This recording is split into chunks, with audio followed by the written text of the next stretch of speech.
نماز پڑھنے کا صحیح طریقہ کیا ہے اور کس فرقے کی نماز پڑھنی چاہیے؟ نماز تو اللہ کی پڑھنی چاہیے اور اللہ کے پیغمبر کے بتائے ہوئے طریقے کے مطابق پڑھنی چاہیے۔ یہ بالکل ایک غلط فہمی ہے کہ نماز میں کوئی اختلاف ہے۔ ایک حقیقت کو نہ سمجھنے سے یہ خیال پیدا ہوتا ہے۔ نماز کے دو حصے ہیں۔ نماز کا ایک حصہ وہ ہے جس کو مقرر کر دیا گیا ہے، جس کو سب مسلمانوں کو اختیار کرنا ہے۔ اس میں کچھ اعمال ہیں، آپ ہاتھ اٹھا کے نماز کی ابتدا کرتے ہیں، قیام کرتے ہیں، آپ رکوع میں جاتے ہیں، آپ اٹھتے ہیں، آپ 2 سجدے کرتے ہیں۔ آپ کو اگر 2 رکعتیں پڑھنی ہیں تو آپ کچھ دیر کے لیے بیٹھتے ہیں۔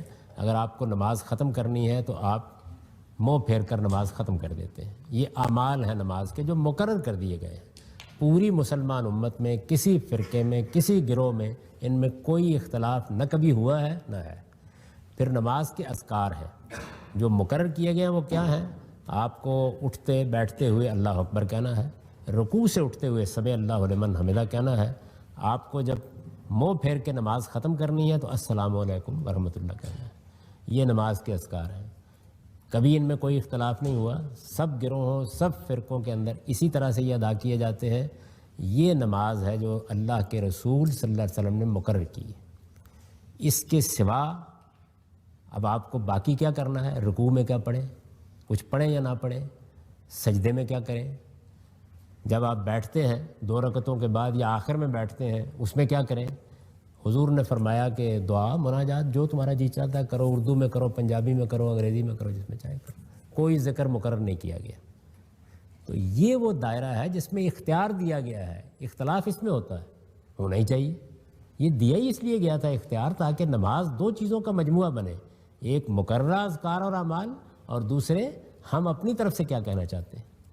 آپ رکوع میں دعائیں کیجئے، مناجات کیجئے، آپ سجدے میں دعائیں کیجئے، مناجات کیجئے، آپ بیٹھتے ہیں جب وہ دعائی کے لیے مقرر کیا گیا ہے اس میں دعائیں کریں، اس میں کوئی چیز مقرر نہیں کی گئی۔ رسالت مآب صلی اللہ علیہ وسلم نے یہی تعلیم دی ہے، اور نماز میں ان معاملات میں کوئی اختلاف نہیں ہے، بالکل کبھی کوئی اختلاف نہیں ہے۔ مقرر کردہ میں جہاں انسانوں کا اختیار ہے وہاں لوگوں نے کوشش کی ہے کہ وہ یہ جانیں کہ اچھا یہ جس معاملے میں اختیار دیا گیا وہاں حضور کیا کرتے تھے۔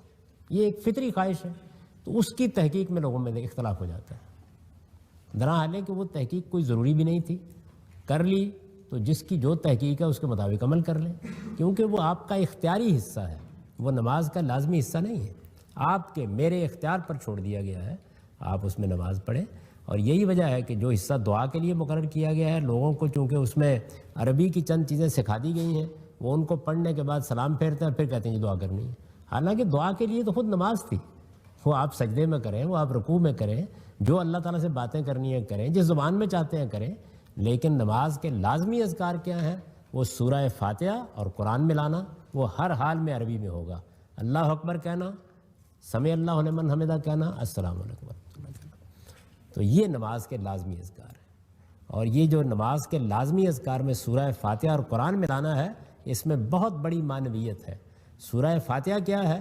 یہ اصل میں رسول اللہ کی اور قرآن کے نزول کی دعا ہے، یعنی گویا انسانیت یہ کھڑے ہو کر کہہ رہی ہے کہ پروردگار جن کو تو نے ہدایت کا علمبردار بنایا تھا ان میں سے کچھ تیرے غضب کا شکار ہو گئے، کچھ گمراہیوں میں پڑھ کے مسیح کو خدا بنا بیٹھے، اب اہدنا الصراط المستقیم، صحیح راستہ بتا۔ اس کے جواب میں قرآن نازل ہوا ہے، تو اس کو آپ ایک سمبولک طریقے سے اپنی نماز میں روزانہ یاد کرتے ہیں، یعنی وہی دعا کرتے ہیں پھر قرآن کا کوئی حصہ پڑھتے ہیں۔ یہ لازم ہے کہ عربی میں ہوگا، قرآن مجید کا کوئی ترجمہ نہیں بلکہ یہی پڑھے جائیں گے۔ باقی نماز آپ کی ہے، اسی میں سارے اختلافات ہوں۔